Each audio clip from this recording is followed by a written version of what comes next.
scale has definitely changed since I started, but even then it was pretty epic. New friendships develop, new alliances are formed. It starts with the writing, and Dan and David are there with every single detail. We start with a very specific idea of how we want those big moments at the end to feel, and this one was definitely no exception. This was one we entered into with a bit of trepidation, also a lot of excitement because there were scenes we'd been anticipating for so long. The bottom line is all about these characters' emotional journeys and understanding what they're going through. Without that, it's just pretty pictures. This season is very much about characters stripping away who they once were and becoming something different. Your Grace? Speak up. Can't be worse than mutiny.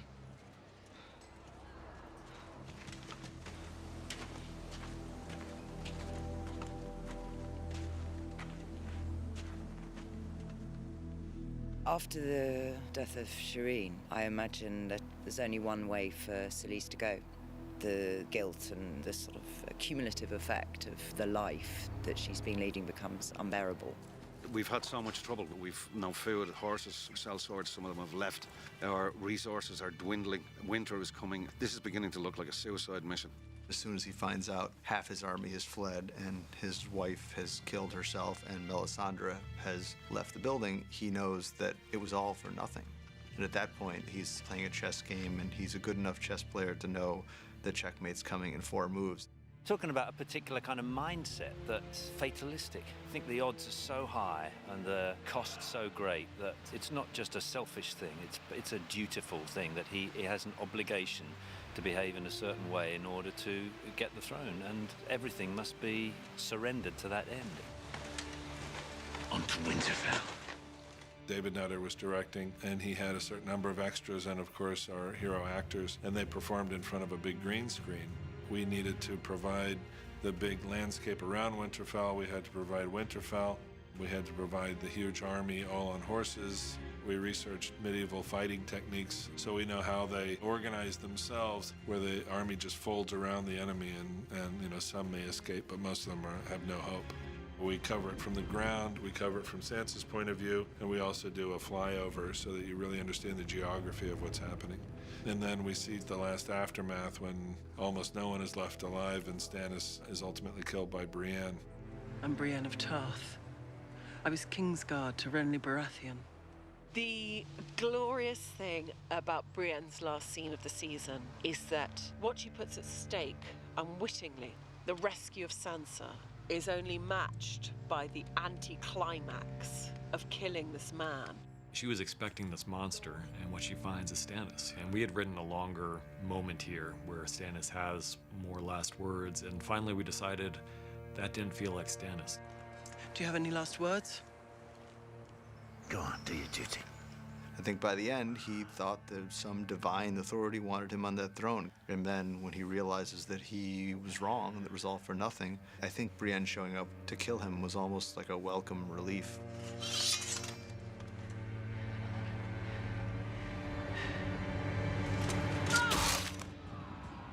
For me, coming back and seeing them rebuild Winterfell is kind of amazing. My first day on set was shooting the King's arrival in season 1 when everyone comes in through the gates. So it was quite exciting. I do feel a bit like I'm home.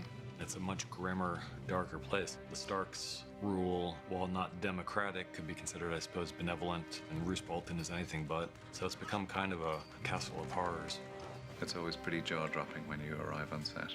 You're kind of on one section, and you're kind of walking on the battlements, and then suddenly you kind of go through an archway, and then it just continues on. It's a 360 full castle, and you don't have to imagine anything. It's all there for you.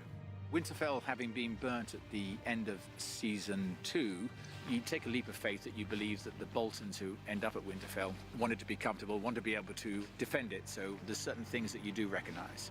Rebuilding Winterfell is actually incredibly exciting. There's a lot of scenes that take place on the battlements, so that was one of the things that was very key, was designing the battlements such that they accommodated the action. But also what we were able to do is give the whole place the feeling of being much, much bigger. One of the things that we were very interested in is actually showing the building process, so an audience will be able to understand that there are new timbers creating new walkways. I think the construction really was the biggest challenge because of the materials being extremely heavy, the limit in time and in construction crew as well. It's a proper architectural challenge. Detail plans, doors, windows, can always follow. We could only build to a certain height. The rest will have to be topped up and post. So we had to figure out which walls or which structures they were building, where they existed in the castle, so that when we got high and wide, everything we had seen from the ground made sense. And also we had to understand, for continuity, if we're looking one direction versus another, what part of the castle are we seeing beyond the set? For Sansa coming back home, you'd think it'd be a pleasant experience, but as soon as she rides through those gates, it's as if someone has just mutilated her whole childhood. There's just no hope. Every time there's a glimmer of hope for her, it's gone. It just gets taken away, and you kind of feel Littlefinger's a bit of an arsehole for taking her there. My lady, I've come to escort you back to your chamber. Go with her. Miranda is deeply in love with Ramsay. Sansa is just standing there and she's just kind of like, okay, I'm gonna die, and then suddenly it switches. We'll step through the fight and then work out what the journeys of the characters are. Then we'll start just playing with ideas. Special effects, art department, stunts, they all have to work together to create the effect. Alfie Allen will flip the double off of the balustrade. She'll fall really messily into a soft box rig. We will then remove the box rig, put her on a wire, puppeteer her into exactly that position, then drop her through her final image onto a 1-inch mat with some energy, and then VFX will stitch that together so it will look like we will see her go over and go boom, hit the ground.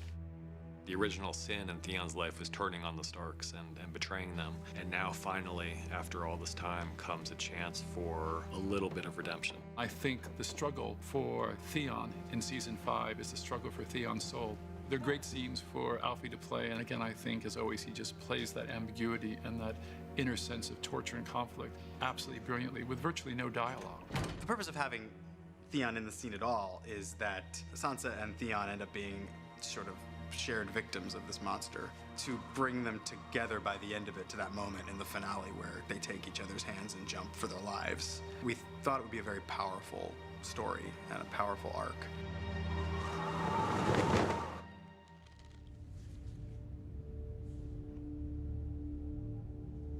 A girl has taken a life.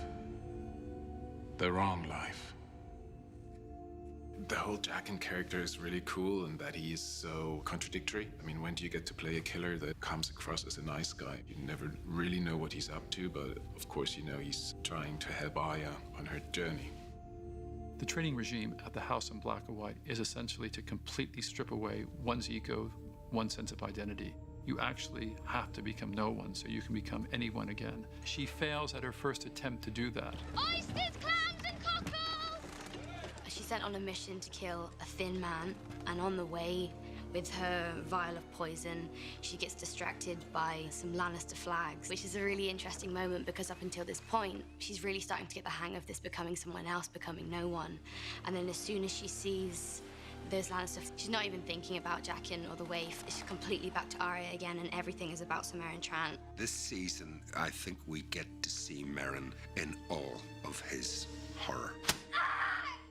For the scene where Maisie and I have our confrontation, we've done a fair bit of preparation in terms of the physicality of the scene, and I think the emotion will take care of itself.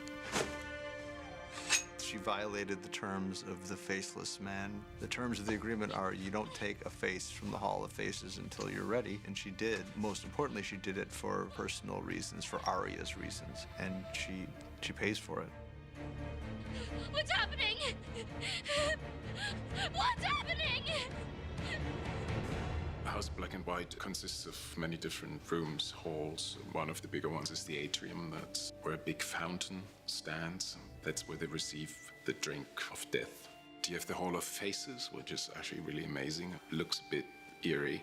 The Hall of Faces was the most exciting part of Season 5 from a design perspective. The thing that really interested me about it was the idea that these faces are somehow stored, but also part of the architecture. Through creating a space where we have columns of faces and walls of faces, it meant we were able to create a room with depth. So within this space, what Greg Middleton did, who was the first cinematographer to shoot it, he shot it in very cool light so that the warmth of the faces, the skin of the faces, showed through beautifully. And so it has a wonderful kind of mystery to it.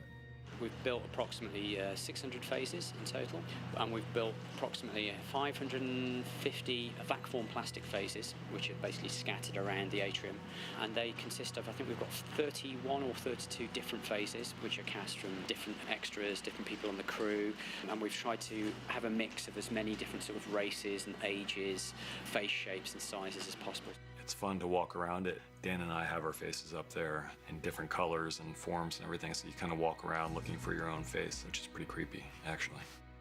One thing about people in the design department is we love to build things. We like a challenge. And House of Black and White gave us that. Through concept artists, through sketch work, we realized the least we could build. It was a collaboration between design and visual effects just to work out where our bit ends and their bit takes over. The exterior sets were shot in Croatia, and our team did a beautiful, beautiful job of building out the rest of the structure in CG that extends the structure to its full, super creepy, gory height. There's a lot of terrifying scenes this year involving Arya. The changing faces is one that we tested early on.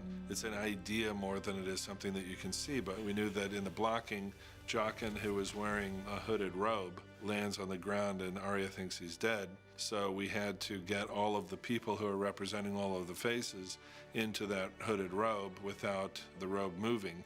We watched how the hood fell when someone fell onto the floor, and then we made it like that. We stiffened it and fixed it to the step.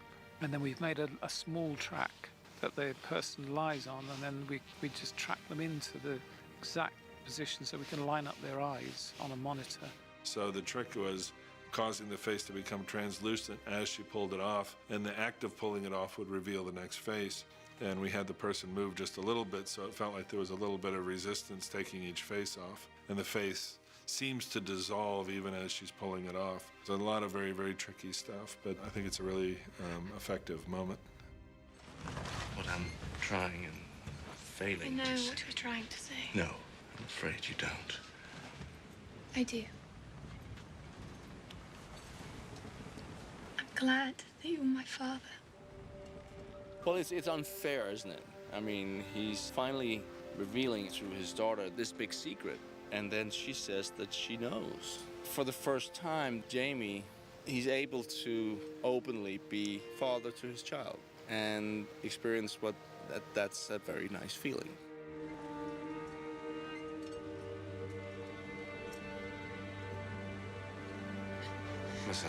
I was reading the script and I was like, no, this is too happy, she's gonna go. And I started crying, not because I died, but because it's so sad, because she's finally found her dad and he's finally found her. The thing I love about this scene is that it could end 30 seconds before it does, and it would be a really heartwarming scene because for the first time, he's being embraced by his child, with the child knowing that she is his child. When he started out doing this, it wasn't really about a sense of duty to his children. It was just about how to get himself back in the good graces of the woman that he loves. And over the course of the season, it becomes about being a father, probably to his great surprise. Forgive me, child. I wish you all the happiness in the world. Unfortunately, Marcella is a casualty of war. My ends are greater. I'm going to torture her parents. And Jamie is probably not going to be facing a very happy Cersei Lannister when he gets back.